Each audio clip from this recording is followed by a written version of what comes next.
Hello, everyone, and welcome for the second session of the day. It's another session, especially for schools.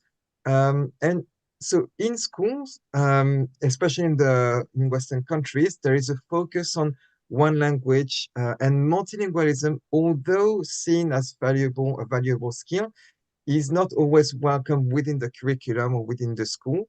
So this gives the message to students that their languages are not valued. And during this session, I'm very pleased to talk to you about an initiative that's taking place in France to celebrate all the students' languages. It's a project called La Semaine des Langues, so in English, the Languages Week, and it's run by the Bilingues Association. I'm very honored to welcome today the president of the association and the vice president, who are Dr. Ranka Bijeljak-Babic and Dr. Taylor Smith-Benyahia. So Dr. Bijeljak-Babic is a researcher in the field of language acquisition and bilingual children. She is the president of the Bilingues Association, and she has published a book titled L'enfant bilingue de la petite enfance à l'école. And Dr. Smith-Benyahia is a sociolinguist specialized in minority languages and the vice president of the Association Bilingues. Thank you very much for being with us today and to talk about La Semaine des Langues, so the Languages Week in English. And also, before we start, I would like to remind everyone that Dr. Smith-Benyahia is generously offering a family or school consultation. So if you want a chance to win it, you can enter the giveaway. So welcome to both of you. Thank you very much for being here. Thank you. Thank you. Thank you. Yeah. Hello, everybody. Thank you to invite us for this interesting program. It's an honor. Thank you very much. And so to start with, could you explain what La Semaine des Langues is and what led you to organize this? Yeah. So, Go ahead, Ranka. No, go. Yeah, you. Yeah, so La Semaine des Langues, so the Languages Week is a project that's hosted by Bilingues. So Ranka is the founder of this association. We're based in France, especially in kind of the greater Paris region. And it's a project that is aimed at promoting multilingualism, plurilingualism in the French school system.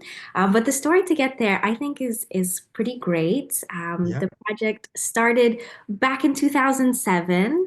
And so the association, for a bit of context, our goal is to help promote a diversity of languages, both with educators within the school system, but also for families who are transmitting their languages. So we host events, activities, training sessions, all kinds of different ways to help promote linguistic diversity.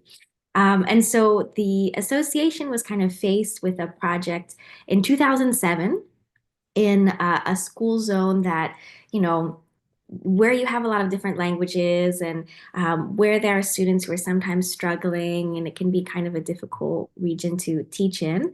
And so the idea kind of arose, what if we tried to welcome these students in their languages, try to bring their languages into school, because they have this great ability and this great gift, and see what happens. And so that's kind of how the project kicked off. And since 2015, it's been officially endorsed by the French Ministry of Education. Ranka, do you want to say anything about the beginning, since you were there for this founding? Oh, your sound is off. You're muted. We have some contact with the Ministry of Education, and we propose them to do this because in France there is some the week of test. So they, for a long time, so we try to tell them that it's also important to maybe to introduce the week of languages, because there is a lot of languages in France, and we in some schools, in some classes, there is 100% of children that have another language at home. wow. So it's important to introduce, just to value these languages at school. Doesn't mean that professor and educator have to know all this language, but just to be aware that children speak another languages. So it was very important, and they accept, the Ministry of Education accept this. So they also propose this, but they are more focused of acquisition of international languages, because in France, the children and the people don't speak very well international and English especially. Now it's a little bit better, but they are not very, very good speaker of foreign languages. So the ministry is always focused on English, but we try to explain, and we do now in some schools, and educators do also, to introduce family language, heritage languages, because it's important for everybody. And Taylor, as Taylor said before. So from 2015, now it's but it's not the schools not obliged, to do this, but it's our choice. it's our role, Framework, just to motivate or to them to do this. Exactly, yeah. So there's now a framework that the teachers have, because I think this is something for a lot of teachers where they want to make sure they're following their national curriculum, and there's quite a strict program. So what's nice is now this week is built in within the different axes of the curriculum, and so that's been a big help. And in terms of what the week actually looks like, so that's kind of how it got started. So the idea is to bridge these family languages, heritage languages, and the school environment. So it kind of looks different for each level. We have some even daycare programs up until elementary school, and we hope to go, into higher levels as well.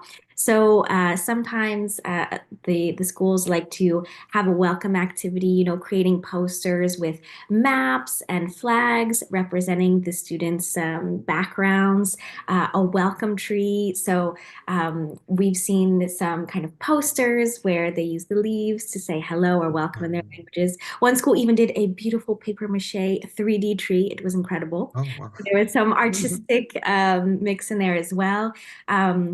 We have parents come in and lead all kinds of wonderful activities. So it can look like writing workshops where maybe they use a different script, Tamil, Cyrillic, Mandarin Chinese, and they teach the children how to write a little bit. Parents coming in and reading books and stories in their languages, or maybe singing songs if there's no reading materials. We had a really cool activity this past year where we have the Little Red Riding Hood fairy tale available in different languages. And so parents could come and read it in their language, and then the students could compare between each language, see if there were some familiar words and things like that. So that was a lot of fun. We tried to use a bit of technology. So this year we worked with another association to create a language quiz. So we recorded parents speaking, and then there was a little game where parents could, try to guess which language was being spoken. So a lot of different activities possible, and a project that we're, excited to see keep growing. Mhm. And so you said you were with several schools, and it started in 2015. How many schools are using this framework at the moment? Oh, that's a good question. So we have basically any school is welcome to use this in their program.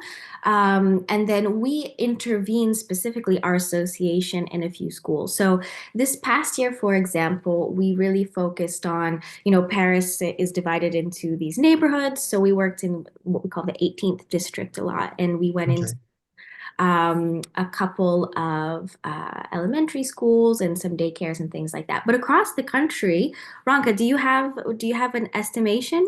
Yeah, we don't have any statistics about this. Even I think in Ministry of Education, they don't have, or they didn't publish until now. But we have the messages of different parts in France where schools are involved in this program, and they do this. So I think everywhere, but not completely all education system, they practice this, and not for all week. Sometimes it's only one day, but they try. So we really try to push them to spread this everywhere they can, even in some social center, not only in education, because it's very important to this. And also in some libraries, they do this, and even at the university in Paris, in University number 8 at Saint-Denis, they practice this for several years. So it is now well known, not it's known, but we have to do more, and other people too. Yeah, it's starting to grow, but Yes, exactly. Okay. And so there are loads of activities. I think in your framework, in your program, you have suggestions of activities. Could you share some of the activities you have for younger children, then Yeah. primary and secondary, etc.? Absolutely. So we actually we wanted to make it easier for teachers. So we have an actual guide that schools and teachers can access, and within it there's a description of each activity. There's a QR code where you can see it in action and things like that. So we don't let the teachers start this project empty-handed. So in the daycares, we keep it obviously very simple. We use a lot of real-world objects. There's a game that I like to do with the, really small toddlers, where we have pictures of fruit and vegetables in a basket, and we pretend like we're going to the market, and we say fruit and vegetable in their language. We try to do a little memory game with it.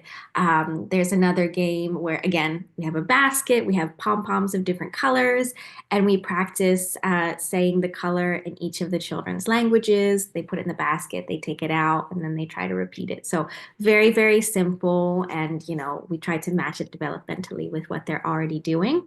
And then in the elementary school, that's when I think we really get into a lot of fun with the reading activities. So again, keeping it very simple, but having parents come in and read a story and then sing a song in that language. A lot of the teachers like to accompany it with a little cultural element, often food and snacks. That gets the kids very excited. So they might have like a little snack that matches the activity for that day and the song for that day. And then with the older children, that's when we have more of the games with writing and even creating. I think it was a few years ago that Ranka worked on a project with a multilingual book where coming in and doing some writing and things like that. So really adapted to each age. Very short interventions as well, because I think a lot of teachers, when they hear this, and having been in education, I get it. It's like, oh no, one more thing I have to do that's going to take, all of our time and take a long time. And we always reassure the teachers that we can do this in 30 minutes, especially with the smaller children. 25 minutes, that's a good amount for an activity. It can be very small. It doesn't have to be everything all in one day for hours and hours. It can be these little small pieces. And then, so we can come in and do those interventions. Most recently, we had these kind of activities. And then at the end of the week, we were actually able to be a part of kind of an exhibition at the mayor's office where the students were able to showcase their work. There were some really beautiful stands with, the writing workshops in doing Mandarin Chinese characters. There were some posters comparing different languages, Creole and Spanish and different colors and things like that. And the students were really proud to see their work, showcased in that environment. Yeah. Thank you. But it's not always very easy. We have really the two events as teachers and parents, because parents are a little bit shy, they don't want to really talk about their languages, because very often at school they teachers said to parents, don't speak their native language at home, because they will not have a good progress in French. It's not true at all, but it's some representation of what is the multilingualism and how children can really master few languages without any problem. But it's also some emotional, some psychological intervention that's needed to do this with harmony, without any problems. Even there will not be equally good in both languages at every moment, but they will start to do with both languages step by step. Yes. Yeah, yeah. Yeah. Yeah, so there is a big work to do as well on the teacher's side to understand what Yes. multilingualism can Yes. bring to children. Yeah. Yes, and just to make these activities with them, just that they don't think that it's a new thing that they have, it's imposed by hierarchy or by somebody else. Just to be convinced that it's important for everybody, for them Yeah. also to know what is in the mind of all these children, because they are not only French speaker, they are also others. They have some other notions, representations, and symbolic in one other language, and also to propose them to come at home. It's what Taylor said. It's very important that parents come at home, because teacher sometimes said that parents of immigrant children not participate in the education. So it's one way to introduce them to school. What parents are very how do you say, they know this, they know their language, even if they don't speak very well French, so they come with something that they're will soumettre. How do you say? Yeah, that they're, that they've mastered. Yeah. Yes, Uh, yes. it's so yeah. So we were talking about this in the previous session as well with Sophia Amin, but yeah, there are many parents who are a bit ashamed to admit that they speak another language at home. So I guess there is a lot of work to do in this field as well to explain to parents that multilingualism is a asset. It's not something to hide or to try to suppress. Yeah, Yeah. and I'm, I think that's one reason that our association, we're so passionate, because we're made up of school psychologists. Ranka is a psycholinguist, I'm a sociolinguist, and we all see from different domains how important this is. And in sociolinguistics, we talk a lot about linguistic insecurity. We talk a lot about the feelings related to each language. And I had the pleasure during my doctoral research to go to Haiti, go to the French Caribbean, and see how Creole languages were being transmitted. And hearing from parents that they weren't interested in having a program because, as Ronka said, like, what's the use? It's not going to be important for my child. And we want parents to know that all languages are welcome. They deserve to be at school, and they still have so many great benefits, whether it's that family connection, whether it's that confidence, whether it's creating those links, whether it's some, we talk about some cognitive things, but in general, it's going to have so many positive benefits. So we try during this week to bring the parents in to create that in both directions. It's not just the school, but it's also these great habits that are being brought in as well. And then maybe in a little bit, when we talk about like the process, we actually even do like a morning times where parents can come in and ask questions about bilingualism and transmitting it to their children as well. So going in both directions all the time. So it's La Semaine des Langues, so the languages week. Is it set on one particular week, or is it any time during the year any school could do this week? How does it work? Yeah. The ministry propose on their site every year the week that they think that it's good because there is a lot of, festivities, vacation, and so just to choose one week. But schools are free to choose another week. It's not that when it's appropriate for their activities. So it's so they can do, but they can don't do.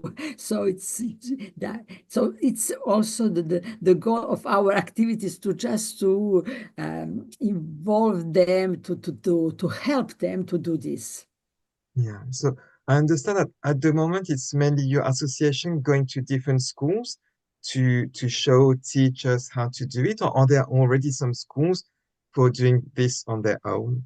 So in France, there is this hierarchy very big in education system. So there is inspectors, there is a person who are cover few schools in one region. So they invite us to present the week of languages, and then see which director or which teachers are interested to do this. Everybody's not always interested. They cannot do so in some schools where I did, it's only few teachers who was involved, but not everybody. So it's also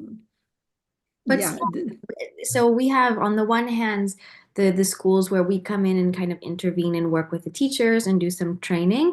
But we have seen, I think, every year more and more schools, in other parts of the country doing their own version, which, their own activities. And we love to see that. As someone that's on, different forms of social media all the time, I love seeing pictures on Instagram or on Twitter, on X of different schools and how it's growing. Some of them start quite small. I have a friend of mine, and she told me before we'd even talked about the project, oh, my son's doing something with different languages at school, and they had some different foods. They read some stories, and we hadn't even talked about the project yet. I got so excited. So it's, we're seeing it start to catch on, but as Ranka said, because we don't want to impose it and we really want the schools to want to do it, that it might take some time for it to catch on even more. Yeah. But I guess once people want to do it, it's done better because they put some thought into it. It's not just, okay, we need to do it, and so we're going to do this, this, this. They're actually involved. Yeah, exactly. And do you have any success stories you want to share? Because we talked a lot about the challenges and getting people on board. Any success stories on some of the schools you visited? Yeah, just one anecdote from one daycare in the 18th district in Paris. So we start there, and then and the director said there is few parents who participate from Africa, from Asia, from Italy, from Germany, because in this region there is a lot of different languages. So and the principal of this daycare said that never before parents came so much so much and with pleasure in the school. They put their children, and then in the end of the day they pick out. But they stay. They read some books, and they said she never have possibility to attract a lot of parents, so big part of parents than during this week and now, because what was also the problem, but is what is we have to do. In some schools they do this, and then the teachers change, they move to another school, the principal to change, and so we start again, because there is not some, we have to this activity have to be consolidated. How do you say? Consolidated. Yeah. To continue every year or when they can, but it's also the part of the problem of Yeah, but we do. I think that's one of the reasons that it's so motivating. I think of in another school that we were in that same area, the director told me that there was this one mom in particular who was quite shy. She would just drop off her daughter, leave, come back very quickly. And anytime they had any kind of school activity, she never really participated and wasn't really interested in going to kind of parent-teacher meetings and things like that. And so she spoke Tamazight, so a language from North Africa. And so when they started the Week of Languages, they extended an invitation to her. Would you like to come and tell a story in your language? And she was really surprised that she was asked. So she went kind of timidly. And they said, you know, she did her story and they asked if she'd like to sing. She started singing. She had a beautiful voice. All the children were so into it all of a sudden. They're having so much fun.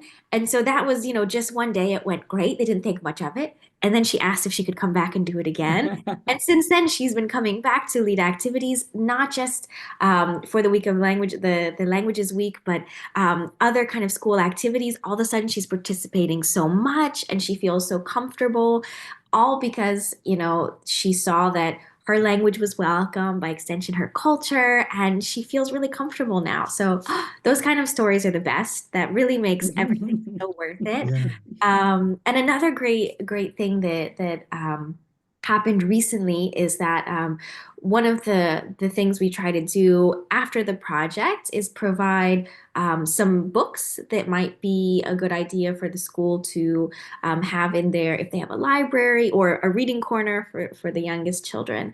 And so in one school, we were able to put together a list of about 15 books in lots of languages, in Bombara, Lingala, you know, Spanish, Tamil, North African Arabic. And so we put together this book list, and the school was able to acquire every single book on the list. And now they have this little multilingual library with all of these languages. For us, that's a Nice. huge success story because the children get to see that in their reading time. The parents have something they can come in and read to the children.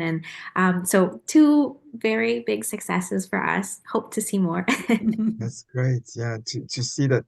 Okay, it touches the students, the children, but also the parents as well, because we're talking other sessions that they can be difficult to get parents on board, especially when they don't value their languages. But yeah, by trying to get them involved in reading stories or anything, then they can see that they have an impact. I guess it's more emotional, or it touches us more if we can see we have an impact rather than just doing something and not seeing the impact. Yeah, Yeah. absolutely.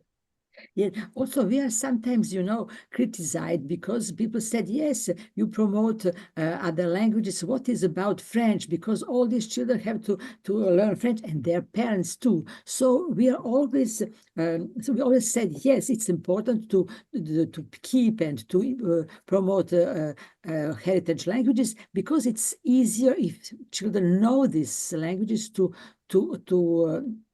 learn French. And for parents, it's also important to learn French. So we are always insist that it's in both, they can also keep these languages and learn French. And also that for parents, it's important to learn French. For everybody, it's important to learn French, but it doesn't mean that they have to forget and Yeah, suppress their heritage languages. yeah. It's not either or, it It's needs to be both, both, and because both sure. can help each other as well. Sure. And it's possible for everybody, because if you ask, I read one in one article. If you ask adults, do you think that it's important to be bilingual? Everybody say, oh yes, it's very important. But if you ask the same person, and this person it's academic universe, they said, oh, but for children, if you think that it's for children, it's important. Oh, for children, it could be very difficult. Oh, I'm not sure it's good for children. So Wow. you see, there is some representation that for children could be difficult. It's more complex, but not more complicated. Yeah. Yeah, so it's something to really tell to everybody that children could do this. Also, they could also, if we don't expose them to their own languages, they could forget in few months some language that they spoke very fluently.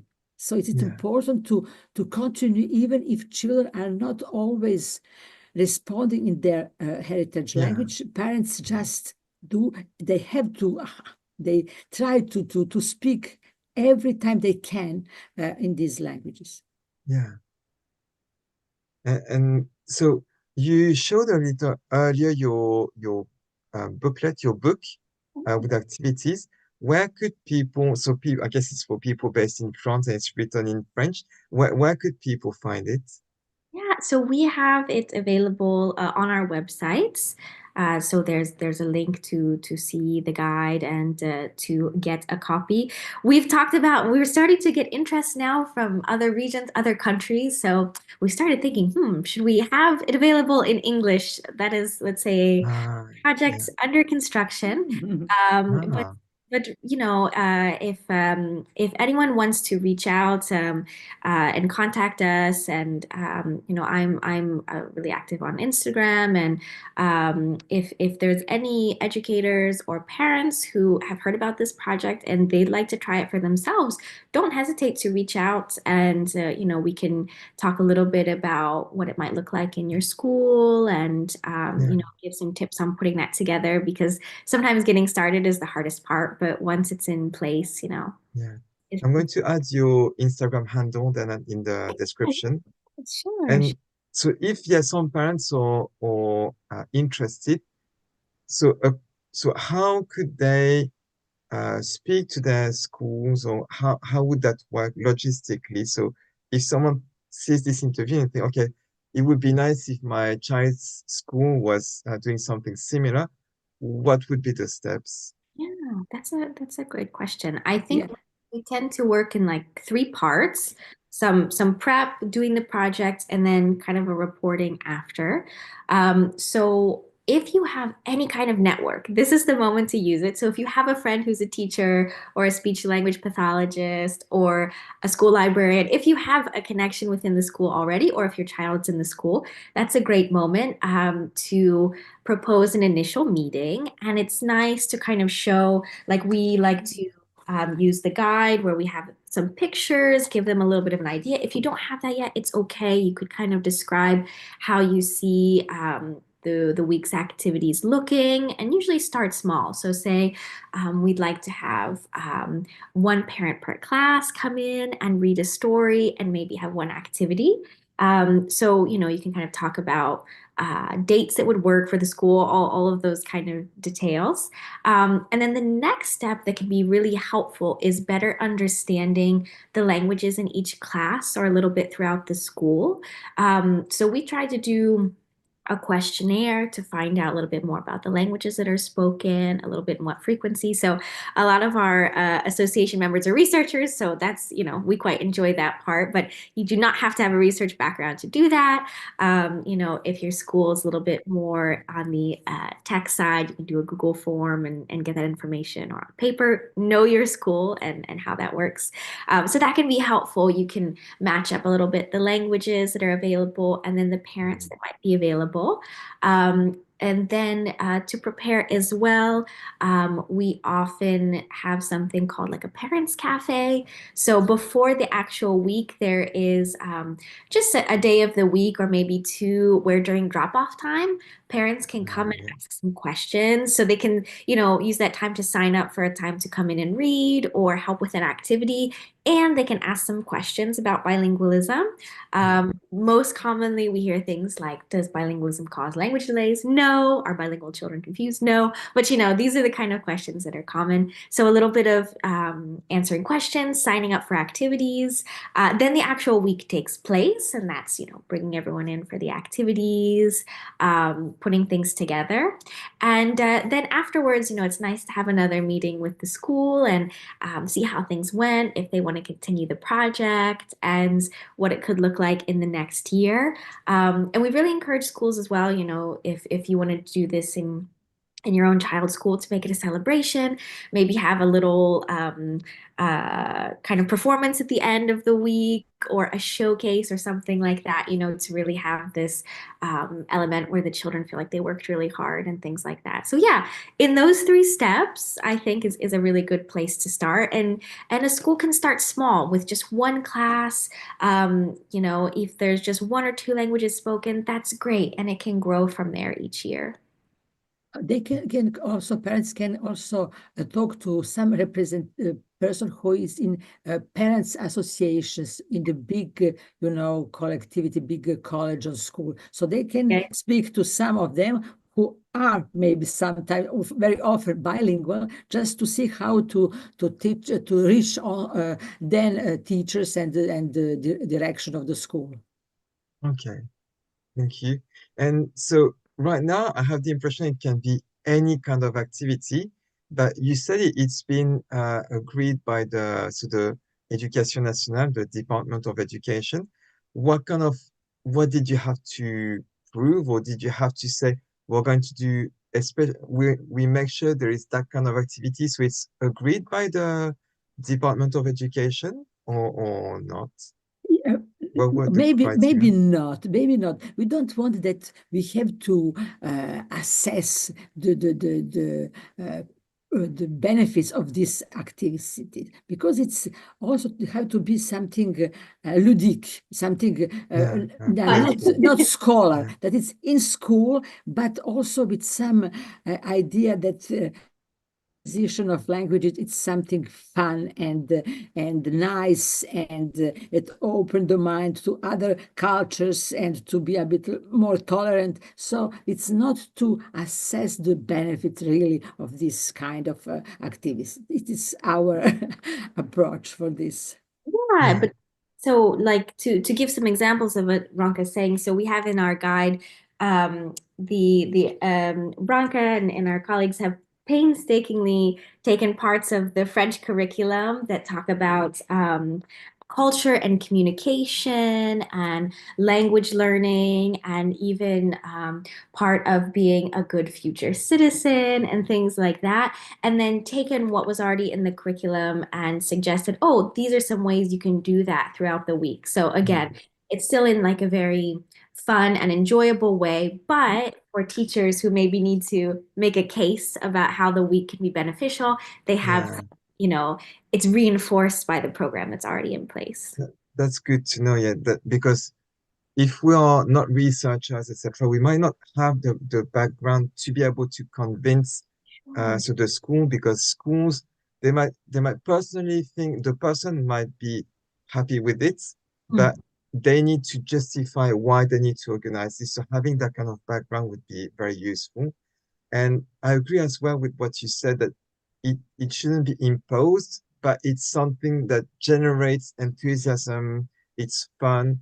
Because so I work in a school where more than 90% of students have another language at home, but there isn't much done in school. And this year, so I'm doing I have a role where I can actually organize events, etc. And my goal was to make sure it's fun, so that then students will engage, and then we can build up on that. But if Mm.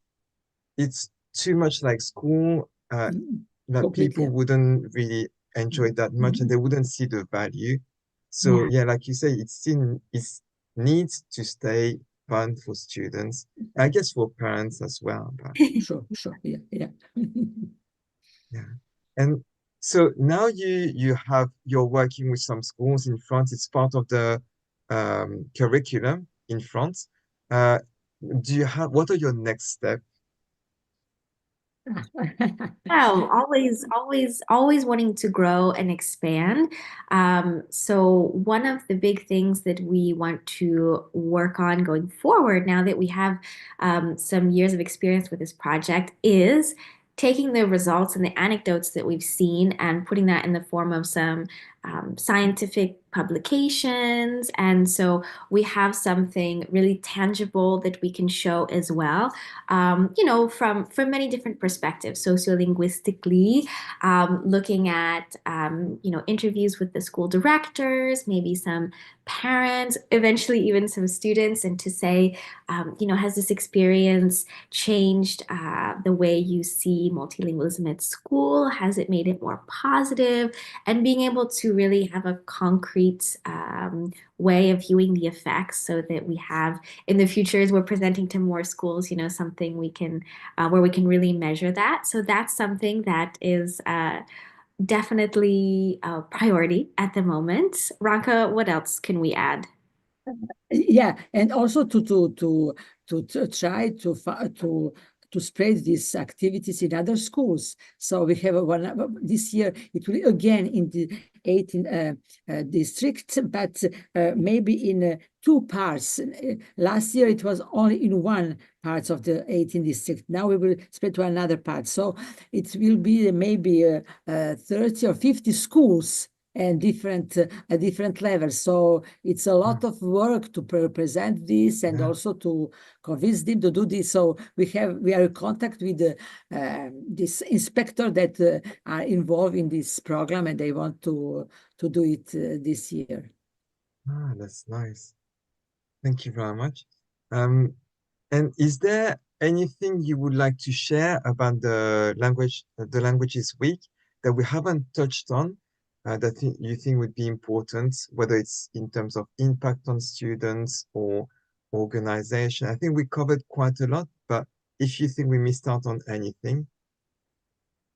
I think for me, it's always to really emphasize that um, sometimes we have very strict definitions of what a bilingual person is, that there's a certain level of competence you need to be, or certain language pairs are more important than others in terms of bilingualism. And so I just always like to reiterate that even in the literature, you'll find a lot of variety on classifying bilinguals, that students and parents should know that their languages are important, that they matter, that they are bilingual. It does not matter what the combination of heritage languages are. And that, if you're an educator, you can see some really amazing changes by bringing your students' heritage languages to school, because there's something about seeing what is more of a family practice in a school space that has a tendency to be very respected and, very academic, but seeing your language and your culture welcomed, is, you're going to see such positive effects on the students, and I think within the whole school. So yeah, just want to say that again. I say it a lot, but it's Yes, also to convince parents from maybe from Africa that their language are not dialect, that they was learned before, and with the idea that dialect it's inferior to a language. There they speak a lot of languages. For example, in Nigeria, there is between 500 and 600 different languages.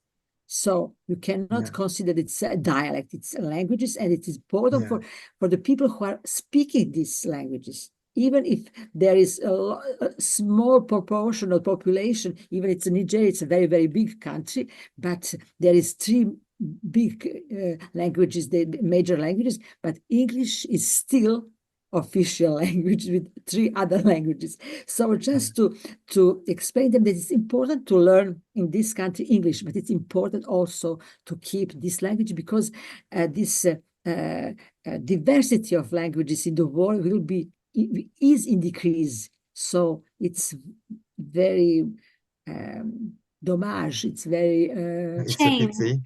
Yeah, It's a shame, to lose all these languages, a lot of languages, minority languages. So just also to speak about this, and also to say that if everybody speak only English or French or Spanish or Mandarin, it's really pity to don't speak other languages for this period. We have a question from someone who's following us. It's Danielle, and thank you. You've been following quite a few sessions, I can see. She's asking, so I'm exploring the website. Could you share the name of the guide of for the activities, please? Oh yeah, so it's the Guide de la Semaine des Langues, and maybe it's in the description. Could we maybe put like a A link direct link? there? Yeah. Yeah, because so if you speak French, the website's probably easy to navigate. But if not, it might be a little bit difficult. But we can share a link directly. I believe I would have to check. I believe it's on the home page, or it might be in the. If you send it to me just after, I can just add it Okay, quickly after in the description. okay. And Great. also, if there are people who are voluntary to translate this guide in Other English, we languages. are completely Yeah. open to this because there is not a lot of text. There is just introduction because what is the reason? And what is the argument to transmit languages and to learn other languages? And the other parts are not so big in the text. So if there are voluntary people who will translate from French to English, we're completely open. We can make some Great. So connection and it's yeah. Okay, thank you very much. Daniel is saying thank you. So we are going to add the link, the direct link to the guide just afterwards. Mhm, mhm. Thank you very much again for coming here to share this marvelous initiative that hopefully is going to spread more in France and other countries because I think it's great, like, especially for schools that are not doing anything, to start somewhere, to have a guide that says you can do this and that for that kind of age group. That's very helpful. It's not starting from scratch. And And also they can also ask right to our to Tyler and me about to have some advice on some idea if they need. yeah. Oh, yeah. And I just wanted to ask Taylor one question because you're offering a consultation for parents and schools, all schools. Uh, so for schools, what kind of consultation would it be? Would it be about including languages in the school? Yeah, exactly. And being what we call a little bit more linguistically sensitive. So, how to have a program like this, but also throughout the year, how to make each school a bit more welcoming to different student languages, some small steps that they can take in the classroom as well to maybe make learning a little bit more accessible. There are a few techniques and tools that we have today to welcome students of all languages and as well to, bring the family culture in that to help parents be more involved. So we have this whole week, but there's also things we can do throughout the year to have a really linguistically sensitive classroom environment. So I would love to share what I've learned about this with any, schools administrators that would find that helpful. And can I ask what languages you speak? I know French and English, but is there any other language? Uh, Me. But yeah, I apologize for my English. It's not very good, but doesn't matter. You understand what I said, and I Yeah. understand much more than I can speak. My mother language is Serbo-Croatian. It's a Okay. language of ex-Yugoslavia, and I speak also, a little bit Russian and a little bit English and French Okay. Yeah, So if anyone from these countries want to start something like this, sure. they can talk to you. And Yes.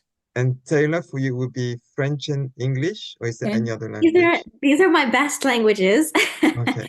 But I also have some abilities in some other languages, Creole, Haitian Creole, Ah, dialectical Arabic, especially in Algerian region, Spanish, Polish.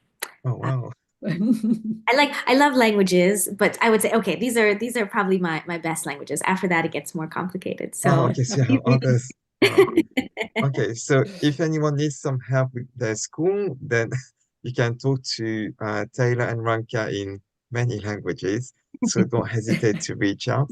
Yes. And yeah, thank you very much again, and have a nice end of the weekend. And thank you to you and all for all this program and all this activity that you made online. Yeah. Thank you very So much. we keep in contact for other Yeah, things. sure.